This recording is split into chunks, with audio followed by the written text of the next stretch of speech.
Hi, today I will remind us of the value of salvation. Let us go to the book of Psalms 51, verse 12. Restore to me the joy of your salvation and grant me a willing spirit to sustain me. So the key word is restore. Restore. Are you still holding on to that joy that you had when you first came to Christ? Are you holding on to that joy? Because as life continues, we tend to lose the joy we had when we came to Christ in the beginning.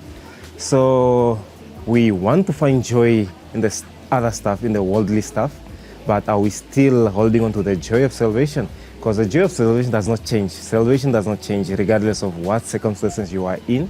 With salvation, you always have a reason to rejoice, because salvation, or the giver of salvation, our Savior, is always the same in all circumstances, regardless of whatever trials or tribulations you are going through.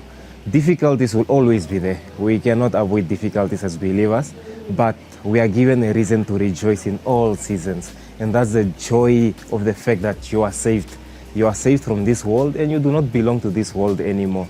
That's more than enough to have joy in salvation.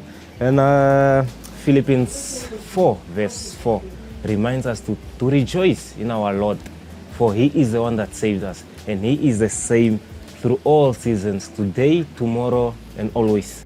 We cannot skip salvation and want to rejoice or find joy in the power of the blood, the power of the name, the authority, the blessings He gives us, if we cannot rejoice in the greatest gift, which is salvation.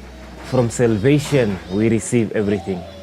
So yeah, what is the reason you are not rejoicing in salvation? Are you still valuing salvation as the same, or do you have other values? Do you have other priorities in life that values above salvation?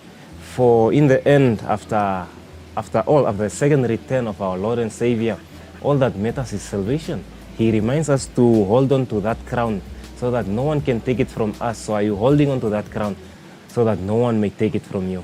May our good Lord restore our salvation, and may He sustain us with His willing spirit. Amen.